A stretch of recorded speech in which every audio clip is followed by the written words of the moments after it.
আজকে আমি তোমাদের যে বিষয়টি নিয়ে আলোচনা করে শোনাবো সেটি হচ্ছে বৈদিক যুগের রাজনৈতিক জীবনটা কেমন ছিল।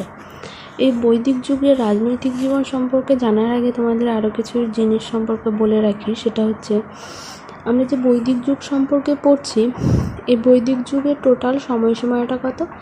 টোটাল সময়সীমাটা কিন্তু ছিল আনুমানিক খ্রিস্টপূর্ব 1500 থেকে 600 অব্দ পর্যন্ত সময়। ঠিক আছে। এই বৈদিক যুগে কিন্তু আবার দুটো যুগে ভাগ করা হয়েছে। একটা হচ্ছে আদি বৈদিক যুগ আর একটা হচ্ছে পরবর্তী বৈদিক যুগ। আদি বৈদিক যুগের সময়সীমাটা ছিল কত? 1500 থেকে আনুমানিক খ্রিস্টপূর্ব 1500 থেকে 1000 অব্দ পর্যন্ত। আর পরবর্তী বৈদিক যুগের সময়সীমাটা ছিল আনুমানিক খ্রিস্টপূর্ব 1000 থেকে 600 অব্দ পর্যন্ত সময়। ঠিক আছে। আর আদি বৈদিক যুগের প্রধান বৈদিক সাহিত্যটা কী ছিল? ঋগ্বেদ। তাই এটাকে ঋগ বৈদিক যুগও বলা হয়ে থাকে। ঠিক আছে। আর পরবর্তী বৈদিক যুগের প্রধান সাহিত্যমূলক গ্রন্থগুলো ছিল বাকি যে বৈদিক সাহিত্যগুলো ছিল ঋগ্বেদ ছাড়া বাকি যেগুলো ছিল, যেমন বাকি 3টে বেদ, এছাড়া উপনিষদ, ব্রাহ্মণ, সংহিতা যেগুলো ছিল, ওইগুলো ছিল আমাদের কি পরবর্তী বৈদিক যুগের প্রধান সাহিত্য।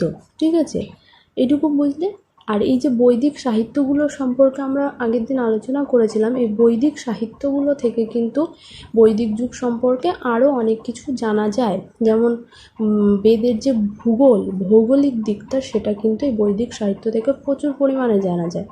যেমন ঋগ্বেদে কিন্তু হিমালয়ের কথা উল্লেখ আছে। হিমালয়, তারপর কাশ্মীরের মুজবন্ত শৃঙ্গ, এই দুটোর কথা কিন্তু উল্লেখ আছে।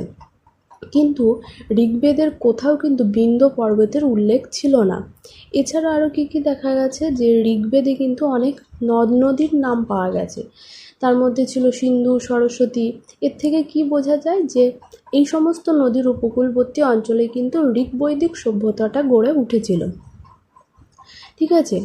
এখানে আরেকটা জিনিস তোমরা মনে রাখবে, এই যে আমি সরস্বতী নদীর কথা উল্লেখ করলাম, আমরা আগেও এই সরস্বতী নদীর কথা পেয়েছি। কেননা যেখানে আমরা দেখেছিলাম যে আর্যরা প্রথম যখন ভারতে এসে বসতি স্থাপন করলো, তখন তারা কিন্তু সিন্ধু নদীর তীরে বসতি স্থাপন করেছিল। সেই সিন্ধু নদীর সাতটা নদীর মধ্যে একটা নদীর নাম কিন্তু সেখানে আমরা সরস্বতী নদী পেয়েছিলাম। সেই সরস্বতী নদী কিন্তু বর্তমানে আর খুঁজে পাওয়া যায় না। ঠিক আছে, এটা মনে রাখবে। আর কি দেখা গেছে, ঋগ্বেদে কিন্তু গঙ্গা যমুনার কোনো উল্লেখ পাওয়া যায়নি। মানে এর থেকে বোঝা যায় যে তখনকার মানুষের সঙ্গে গঙ্গা যমুনার তেমন পরিচয় কিন্তু ছিল না। এটা গেল ঋগ্বৈদিক যুগ। আর পরবর্তী বৈদিক যুগের ভূগোল সম্পর্কে কী করে কোন কোন জিনিসগুলি জানা যায়? পরবর্তী বৈদিক সাহিত্যগুলোতে কিন্তু ভূগোলটা অনেকটা পরিবর্তন ঘটেছিল। কেননা ঋগ্বৈদিক যুগে গঙ্গা যমুনার কোনো উল্লেখ ছিল না, কিন্তু পরবর্তী বৈদিক সাহিত্যে কিন্তু গঙ্গা যমুনার উল্লেখ পাওয়া যায়। এমনকি পরবর্তী বৈদিক সাহিত্যের যে ভৌগোলিক অঞ্চলটার কথা উল্লেখ করেছে, সেখানে প্রধান ভৌগোলিক অঞ্চলই ছিল কিন্তু সিন্ধু ও গঙ্গা যমুনার যে দোয়াব অঞ্চলটা, সেইটার উল্লেখ কিন্তু সেখানে ছিল। ঠিক আছে। এছাড়াও আমরা বৈদিক সাহিত্যগুলো থেকে কিন্তু আরও বেশ কিছু প্রত্নতাত্ত্বিক উপাদান সম্পর্কেও জানতে পারি। কেননা বৈদিক সাহিত্যগুলোতে ঋগ্বেদে দেখা গেছে যে তামা ও ব্রোঞ্জের স্পষ্ট উল্লেখ কিন্তু সেখানে লেখা ছিল। এর থেকে বোঝা যায় যে সেই সময় কিন্তু তামা ব্রোঞ্জের প্রচলনটা ছিল। এছাড়া লাস্টের দিকে আবার দেখা গেছে যে লোহার ব্যবহার ছিল। কেননা সেই সময় ঋগ্বৈদিক যুগে যে যুদ্ধগুলো চলতো, সেই যুদ্ধগুলোতে কিন্তু লোহার তৈরি বিভিন্ন অস্ত্রশস্ত্র ব্যবহার করতে দেখা গেছে। তার মানে কি, এই ঋগ্বৈদিক যুগের প্রধান ধাতুর মধ্যে কী কী ছিল? তামা ছিল, ব্রোঞ্জ ছিল এবং লোহা ব্যবহার কিন্তু ছিল। ঠিক আছে। আর এই সময় কিন্তু গৃহপালিত পশুর মধ্যে প্রধান পশু ছিল কিন্তু ঘোড়া। কেননা সেই সমস্ত যুদ্ধগুলোতে দেখা গেছে ঘোড়ায় টানা রথ কিন্তু ব্যবহৃত হতো। ঠিক আছে। এটা গেল ঋগ্বৈদিক যুগের সম্পর্কে আমরা এইটুকু জানতে পারলাম। আর পরবর্তী বৈদিক যুগে গিয়ে দেখা গেছে যে বিভিন্ন ধরনের কি পাওয়া গেছে, ধূসর রঙের মাটির পাত্র পাওয়া গিয়েছিল কিন্তু। আর আবার দেখা গেছে যে সেই ধূসর রঙের মাটির পাত্রগুলোর মধ্যে আবার চিত্রিত ছিল, মানে নকশা করা ছিল। ঠিক আছে। এগুলোকে আবার ঐতিহাসিকরা নাম দিয়েছেন কি, চিত্রিত ধূসর মাটির পাত্র। এইরকম কিছু মাটির পাত্র কিন্তু হরিয়ানার ভগবানপুরায় পাওয়া গিয়েছিল, ঠিক আছে। এছাড়াও আরও অনেক জিনিস পাওয়া গেছে, যেমন লোহার তীরের ফলা, বর্ষার ফলা, আংটি, পেরেক, ছোড়া, বড়শি, নানান ধরনের মাটির পাত্র, একটু আগেও বললাম। তামার ব্রোঞ্জের গয়না পাওয়া গেছে, যেহেতু তামা ও ব্রোঞ্জের ব্যবহার তখন ছিল, তামা ব্রোঞ্জের গয়না পাওয়া গেছে। মাটির তৈরি মানুষ পাওয়া গেছে, পশুর মূর্তি পাওয়া গেছে, ঠিক আছে। আরেকটা জিনিস তোমরা এখানে জেনে রাখবে, সেটা হচ্ছে কি বৈদিক যুগটা কিন্তু ছিল একটি গ্রামীণ সভ্যতা, ঠিক আছে। এইটুকু জানলে এইবার আমরা আসবো কি বৈদিক যুগের রাজনৈতিক জীবনটা কেমন ছিল। এবার বৈদিক যুগের রাজনৈতিক জীবন জানতে হলে কিন্তু আমাদের ঋগ বৈদিক যুগের রাজনৈতিক জীবনটা কেমন ছিল এবং পরবর্তী বৈদিক যুগের রাজনৈতিক জীবনটা কেমন ছিল, দুটোই কিন্তু আমাদের জানতে হবে, ঠিক আছে। ঋগ বৈদিক যুগের রাজনৈতিক জীবন সম্পর্কে প্রথমেই যেটা আমরা জানতে পারি সেটা হচ্ছে কি ভারতে যখন প্রবেশ করেছিল আর্যরা, তখন কিন্তু তারা বিভিন্ন দল, উপদল এবং বিভিন্ন গোষ্ঠীতে কিন্তু বিভক্ত ছিল। কেননা ঋগ্বেদে দেখা গেছে যে ভরত, যদু, সঞ্চয়, অনু, পুরু, তুর্বশ প্রভৃতি নানা গোষ্ঠীর কথা কিন্তু ঋগ্বেদে উল্লেখ করা ছিল, এবং এই সমস্ত জাতি, উপজাতি এবং গোষ্ঠীগুলো কিন্তু তারা নিজেদের মধ্যে যুদ্ধে ব্যস্ত থাকতো, ঠিক আছে। মানে একে অপরের সঙ্গে সবসময় যুদ্ধ করত। এইরকম একটা যুদ্ধের কথা কিন্তু ঋগ্বেদে পরিষ্কার লেখা আছে। সেই যুদ্ধটার নাম কিন্তু কি 10 রাজার যুদ্ধ। এই 10 রাজার যুদ্ধটা কি? 10 রাজার যুদ্ধ হচ্ছে কি, এখানে যে একটা গোষ্ঠীর নাম বললাম ভরত, সেই ভরত গোষ্ঠীর রাজা ছিল কে? সুদাস, ঠিক আছে। সেই সুদাসের প্রধান পুরোহিত ছিল কে? বিশ্বামিত্র। সেই বিশ্বামিত্রের কাজে কোনো ক্রমে সুদাস ক্ষুব্ধ হয়েছিল এবং ক্ষুব্ধ হয়ে কী করেছিল? সুদাসকে পদচ্যুত করেছিল। পদচ্যুত করে মানে তাকে পুরোহিত পদ থেকে সরিয়ে দিয়েছিল। সরিয়ে দিয়ে সেখানে বশিষ্ঠ মুনিকেই তিনি তার পৌরোহিত্য হিসাবে বরণ করে নিয়েছিল। এতে বিশ্বামিত্র ক্ষুব্ধ হয়ে কী করেছিল? অন্য গোষ্ঠীর 10 জন রাজাকে সঙ্গে নিয়ে কী করলো? সুদাসের বিরুদ্ধে যুদ্ধ ঘোষণা করলো। এটাই 10 রাজার যুদ্ধ নামে পরিচিত। এই 10 রাজার যুদ্ধে কিন্তু সুদাসই জয়লাভ করেছিল। ওই 10 জন রাজার সঙ্গে নিয়ে যে বিশ্বামিত্র এসছিলেন, যেই দলটা নিয়ে, সেটা কিন্তু পরাজিত হয়েছিল, মানে সুদাসী কিন্তু জয়লাভ করেছিল। এই ঘটনা থেকে একটা জিনিস প্রমাণিত হয়েছিল যে আদি বৈদিক যুগে উপজাতি দেশগুলো কিন্তু প্রায় সময় বিশৃঙ্খলার সৃষ্টি করত, ঠিক আছে। এটা হচ্ছে ঋগ বৈদিক বা আদি বৈদিক যুগে বললাম। এবার পরবর্তী বৈদিক যুগের এই গোষ্ঠীগুলোর কি হয়েছিল? আমি দেখলাম যে আদি বৈদিক যুগে ছোট ছোট ক্ষুদ্র ক্ষুদ্র জাতি উপজাতি গোষ্ঠীতে বিভক্ত ছিল। পরবর্তী বৈদিক যুগে কিন্তু সেই ক্ষুদ্র ক্ষুদ্র রাজ্যগুলো কিন্তু বড় বড় রাজ্যে পরিণত হয়েছিল। কেননা দেখা গেছে যে ঋগ বৈদিক যুগে যে ছোট ছোট গোষ্ঠী বা রাজ্যগুলো ছিল, সেগুলো পরবর্তী বৈদিক যুগে কোনোটা দুটো রাজ্য বা দুটো গোষ্ঠী একসঙ্গে সংঘবদ্ধ একটা বৃহৎ রাজ্য গড়ে তুলেছিল। এইরকম বহু রাজ্যের কথা কিন্তু পরবর্তী বৈদিক যুগে জানা যায়। যেমন এইরকম নতুন রাজ্যগুলোর মধ্যে ছিল কুরু, পাঞ্চাল, ঠিক আছে। আর বিভিন্ন রাজ্য যে সংমিশ্রিত হয়ে নতুন রাজ্য গড়ে উঠেছিল, তাদের মধ্যে কয়েকটা উদাহরণ বলা যেতে পারে। যেমন হচ্ছে ভরত ও পুরু সংমিশ্রণে তৈরি হয়েছিল কুরু উপজাতি, ঠিক আছে। আবার তুর্বশ কিরভির মিলনে সৃষ্টি হয়েছিল পাঞ্চাল উপজাতি। এই যুগে আরও কতগুলো নতুন রাজ্য প্রতিষ্ঠিত হয়েছিল, যেমন হচ্ছে কাশী, কৌশল, বিদেহ, মথুরা, ঠিক আছে, ইত্যাদি নতুন রাজ্য কিন্তু পরবর্তী বৈদিক যুগে তৈরি হয়েছিল। এবার যেটা বলবো সেটা হচ্ছে ঋগ বৈদিক যুগে শাসনতান্ত্রিক বিভাগটা কেমন ছিল। ঋগ বৈদিক যুগে শাসনতান্ত্রিক বিভাগটা দেখতে গেলে দেখা যায় যে ঋগ্বেদের যুগে পরিবারটাই ছিল কিন্তু আর্য সমাজের সর্বনিম্ন স্তর, মানে সব থেকে নিচের যে সমাজের স্তর ছিল সেটা ছিল পরিবার। আর পরিবারই ছিল কিন্তু রাষ্ট্র ব্যবস্থার প্রধান ভিত্তি। আর কয়েকটা পরিবার নিয়ে কি গঠিত হতো? কয়েকটা পরিবার নিয়ে গঠিত হতো একটা গোষ্ঠী, আর কতগুলো গোষ্ঠী নিয়ে গঠিত হতো কিন্তু এক একটা উপজাতি। আর এই উপজাতিগুলো ছিল কি সর্বোচ্চ রাজনৈতিক স্তর, যা ছিল কি রাজ্যের সমতুল্য, মানে এই উপজাতিটাই ছিল কিন্তু এক একটা রাজ্যের সমান, ঠিক আছে। আর কি দেখা যায়, ঋগ্বেদে কিন্তু কয়েকটা শাসনতান্ত্রিক বিভাগের কথা জানা যায়। যেমন কি সেগুলো হচ্ছে গ্রাম ছিল, বিষ ছিল, জন ছিল, ঠিক আছে। মানে অনেকগুলো পরিবার নিয়ে গঠিত হতো কিন্তু গ্রাম। আর গ্রামের শাসনকর্তা যিনি ছিলেন তাকে কি বলা হতো? তাকে বলা হতো কিন্তু গ্রামণী। এইরকম কতগুলো গ্রাম নিয়ে তৈরি হতো বিষ, আর বিষের প্রধানকে বলা হতো বিষপতি, আর জনের যে প্রধান ছিল তাকে বলা হতো জনপতি, ঠিক আছে।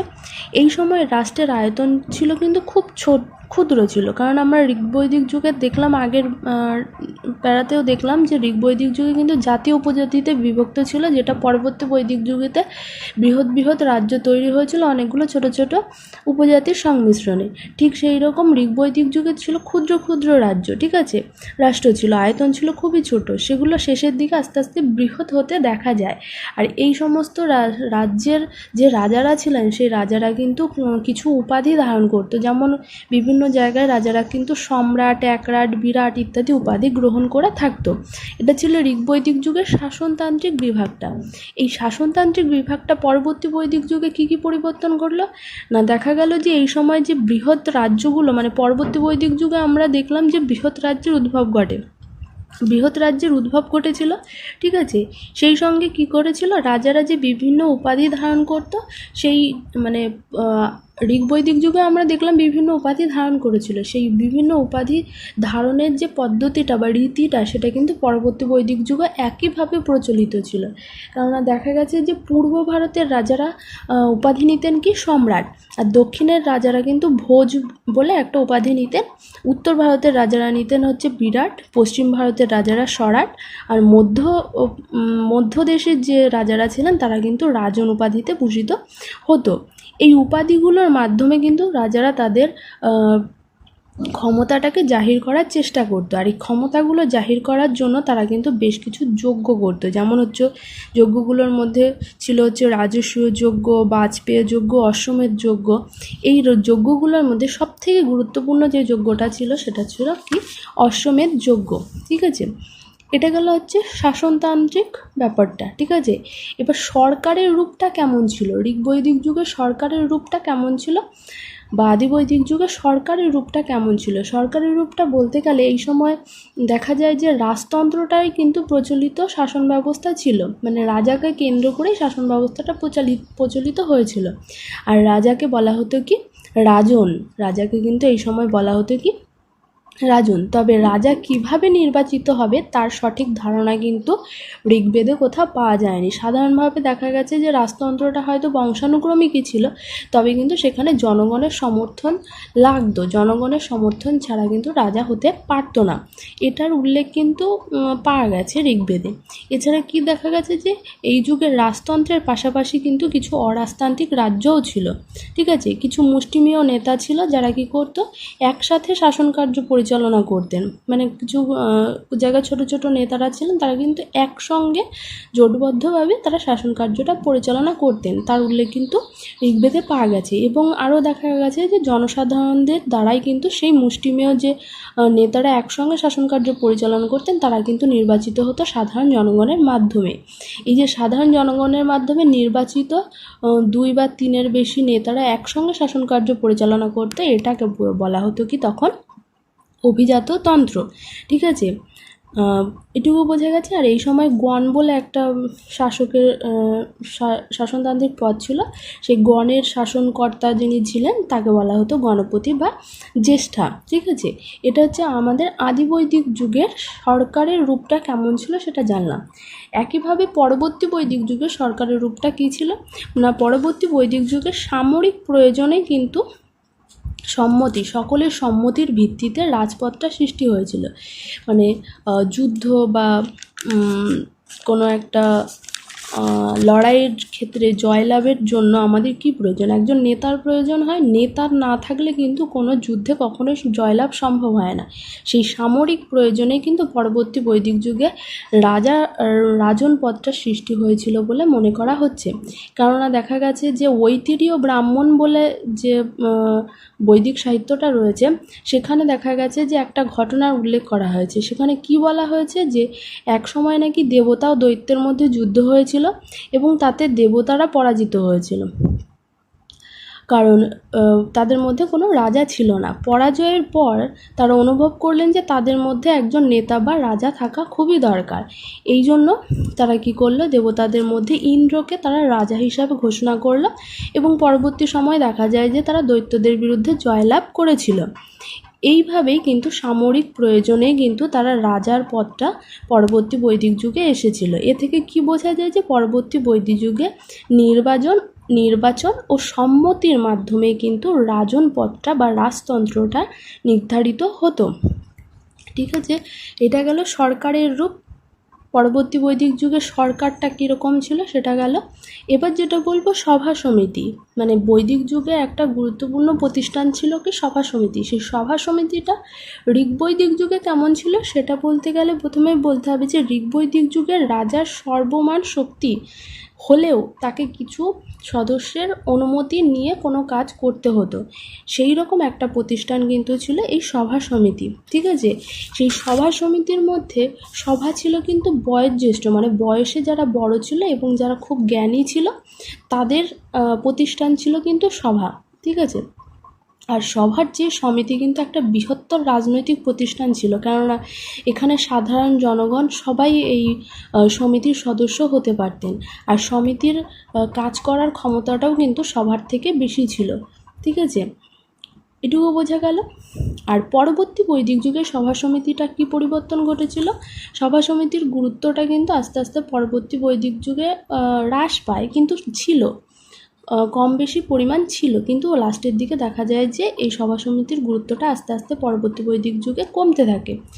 সেখানে রাজাই কিন্তু তার নিজের ক্ষমতাটাকে জাহির করার চেষ্টা করে। সভা সমিতির পরামর্শ সে আস্তে আস্তে কম নিতে শুরু করে। আগে যেমন কোনো কাজ করার জন্য ঋগ্বৈদিক যুগের রাজা সবসময় সভা সমিতির ওপর নির্ভরশীল ছিল, পরবর্তী বৈদিক যুগে রাজা কিন্তু সভা সমিতির ওপর নির্ভরশীলতাটা আস্তে আস্তে কমিয়ে দেয়, নিজের ক্ষমতাটাকে বেশি জাহির করতে শুরু করে। প্রশাসনিক ক্ষেত্রে এই সময় নিযুক্ত দুইজন কর্মচারী দেখা যায়, যেমন হচ্ছে গ্রামণী আর সুত। ঠিক আছে, এরা বিশেষ মর্যাদা লাভ করেছিল, কারণ পরবর্তী বৈদিক সাহিত্যে এদের সম্পর্কে রাজকর্তৃ অভিধাটা ব্যবহৃত হয়েছিল। ঠিক আছে, এইটুকু গেল। এটা গেল কি আমাদের বৈদিক যুগের সভা সমিতিটা ঋগ্বৈদিক যুগে কেমন ছিল আর পরবর্তী বৈদিক যুগে কেমন ছিল। এইবার দেখব বৈদিক যুগে পুরোহিতরা কিন্তু বিশেষ গুরুত্বপূর্ণ ভূমিকা পালন করেছিল।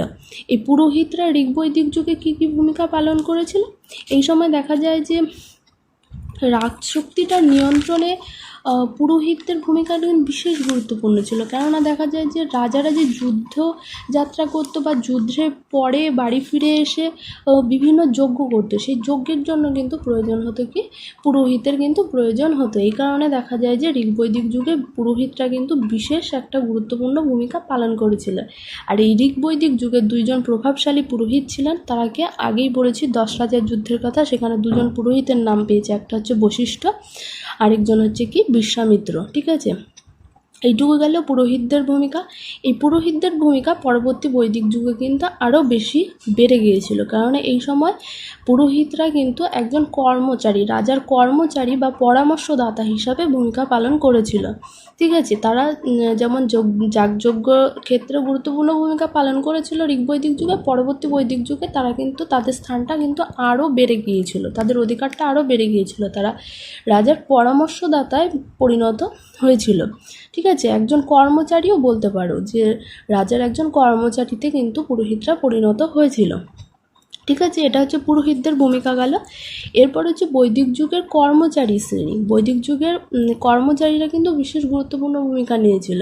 এই আদি বৈদিক যুগ বা ঋগ্বৈদিক যুগে বেশ কিছু কর্মচারীর নাম আমরা পাই, সেগুলো কি কি ছিল, গ্রামণী ছিল, দূত ছিল, সোনালী ছিল, পুরোহিত, গুপ্তচর ইত্যাদি কিন্তু কর্মচারীর নাম আমরা ঋগ্বেদে পেয়ে থাকি। অপরাধীদের ধরার জন্য এই যুগে কিন্তু পুলিশও ছিল, কিন্তু তখন তাদের কিন্তু পুলিশ বলা হতো না, তাদের বলা হতো কি উগ্র। ঠিক আছে, উগ্র নামের গুপ্ত অপরাধীদের ধরার জন্য কিছু লোক বা কর্মচারী কিন্তু ছিল, যাদের পুলিশের সঙ্গে তুলনা করা যেতে পারে। এছাড়াও কী কী দেখা গেছে যে পারস্পরিক বিবাদের জন্য মধ্যস্থতা করতেন যিনি, মানে দুজনের মধ্যে যদি বিবাদ হয় তাদের মাঝখানে যে মধ্যস্থতা করতেন তাকে বলা হতো কি মধ্যমসী। আর গ্রামে যে বিচারকের কাজ করতেন যিনি, তাকে বলা হতো কি গ্রাম্যবাদিনী। ঠিক আছে, আদি বৈদিক যুগে বলি নামে একটা করের কথা কিন্তু জানতে পারা যায়, তবে সেটা নিয়মিত কর ছিল না অনিয়মিত কর ছিল, মানে প্রজারা সেটা নিজের ইচ্ছায় দিত না বাধ্য হয়ে আমাকে দিতেই হবে সেই রকমভাবে দিত, সেটা সম্পর্কে কিন্তু জানা যায়নি, তবে খুব সম্ভবত এটা অনিয়মিত করই ছিল বলে জানা যায়। ঋগ্বৈদিক যুগে এটা অনিয়মিত ছিল বলে মনে করা হয়। ঠিক আছে, এই যে আমি কি বললাম, এটা কর্মচারীর ভূমিকা আর করের কথাটা আমি বললাম ঋগ্বৈদিক যুগের। একইভাবে পরবর্তী বৈদিক যুগের কিছু কর্মচারীর নাম আমরা কিন্তু পাই, মানে ঋগ্বৈদিক যুগের যে কর্মচারীগুলো ছিল সেগুলো কিন্তু পরবর্তী বৈদিক যুগেও ছিল, মানে গ্রামণী, পুরোহিত, সেনানী এরা কিন্তু পরবর্তী ঋগ্বৈদিক যুগেও ছিল, পরবর্তী বৈদিক যুগেও ছিল। কিন্তু পরবর্তী বৈদিক যুগে এই সমস্ত মানে ঋগ্বৈদিক যুগে যারা ছিল তাদের সঙ্গে আরও কিছু নতুন কর্মচারী যুক্ত হয়েছিল। তাদের মধ্যে উল্লেখযোগ্য ছিল সংগ্রাহিত্রী এবং ভাগদুক নামে কিন্তু আরও বেশ কিছু কর্মচারী যোগদান করেছিল। এই সংগ্রাহিত্রীর কাজ কী ছিল? এরা ছিল কিন্তু কোষাধ্যক্ষ ছিল, আর ভাগদুকরা ছিল কি রাজস্ব সংগ্রহকারী। ঠিক আছে, আর এই দুই ধরনের কর্মচারী যেহেতু ছিল, এর থেকে কি বোঝা যায় যে আদি বৈদিক যুগে বলি কিন্তু অনিয়মিত ছিল। আদি বৈদিক যুগে হচ্ছে অনিয়মিত ছিল, কিন্তু ঋগ্বৈদিক যুগে সেটা কিন্তু নিয়মিত হয়ে গেল। কারণ এই সংগ্রাহিত্রিক কাজ কী ছিল? কোষাধ্যক্ষ মানে কি অর্থ হিসাব নিকাশ করা। আর ভাগদুকের কাজ কী ছিল? রাজস্ব সংগ্রহ করা। এই দুটো ছিল, তার মানে কি এই সময় কিন্তু বলি নামে যে করটা ছিল সেটা কিন্তু নিয়মিত অর্থাৎ বাধ্যতামূলক করে পরিণত হয়েছিল। যেটা ঋগ্বৈদিক যুগে অনিয়মিত বা স্বেচ্ছা কর ছিল, সেটা কিন্তু পরবর্তী বৈদিক যুগে নিয়মিত বা বাধ্যতামূলক করে পরিণত হয়েছিল। ঠিক আছে, তবে দেখা গেছে যে ব্রাহ্মণ ও রাজন্যবর্গ কিন্তু বলি প্রদান থেকে মুক্ত ছিল। মানে ব্রাহ্মণ আর রাজন্য যে রাজার পরিবারে যারা ছিল তারা কিন্তু কোনো রকম বলি দিত না, মানে কোনো রকম কর রাজাকে দিত না। ঠিক আছে, এর থেকে কি বোঝা যায়? এই যুগে কিন্তু অর্থনৈতিক বৈষম্যটা কিন্তু সৃষ্টি হয়েছিল। এছাড়া আরও দেখা যায় যে পরবর্তী বৈদিক যুগে আমি দুটো কর্মচারীর কথা বললাম, তাছাড়াও আরও বেশ কিছু কর্মচারীর নাম কিন্তু পরবর্তী বৈদিক সাহিত্য থেকে জানা যায়। সেই রকম কিছু হলো যে সুদ বলে একজন কর্মচারীর কথা জানা যায় পরবর্তী বৈদিক সাহিত্যে, যারা কিন্তু ছিল কি রথের চালক। রথ ছিল, সেই সময় যুদ্ধে রথ ব্যবহার করতো, সেই রথের যে চালক ছিল তাকে বলা হতো কি সুদ। ক্ষত্রিয় বলে একজন কর্মচারীর কথা জানা যায়, তারা কি করতো? রাজ অন্তঃপুরের অধ্যক্ষ ছিল। পালাগল বলে একজন কর্মচারী ছিল, যার কাজ ছিল কি সংবাদ সংগ্রহ করা। ঠিক আছে, বিভিন্ন জায়গায় সংবাদ সংগ্রহ করা বা সংবাদ বাহক ছিলেন, এক জায়গা থেকে আরেক জায়গায় সংবাদ বয়ে নিয়ে যাওয়া। যেমনটা বর্তমানে পিয়নের কাজ, ঠিক সেই রকমের কাজ, অনেকটা সেই রকমের কাজ ছিল কার? পালাগাল এর কাজ ছিল কি সংবাদ বাহক। ঠিক আছে, আরও কিছু ছিল কি গো বিকর্তন, যারা ছিল কি রাজার শিকারের সঙ্গী ছিল। রাজার শিকারের সঙ্গী যারা ছিলেন তাদেরকে বলা হতো হচ্ছে গো বিকর্তন। ঠিক আছে, এছাড়াও ছিল কি অধ্যক্ষ বাপ, এরা কি হতো কি জুয়া খেলার অধ্যক্ষ ছিল। আর ছিল কি সচিব বলতে প্রধান এমনটা মনে করা হয় যে সচিব ছিল কি রাজার আমাত্য। ঠিক আছে, এইটুকু হচ্ছে আমাদের কি বৈদিক যুগের রাজনৈতিক জীবন সম্পর্কে মোটামুটি আমি পুরোটাই বললাম। ঠিক আছে, আজকের জন্য এইটুকুই থাক। পরের দিন বৈদিক যুগের অর্থনৈতিক জীবন সম্পর্কে আমরা আলোচনা করব। ঠিক আছে, আমার এই ভিডিওগুলো যদি তোমাদের ভালো লেগে থাকে তাহলে অবশ্যই লাইক, কমেন্ট অ্যান্ড শেয়ার করো, আর সাবস্ক্রাইব করে বেল আইকনটি প্রেস করে দিও।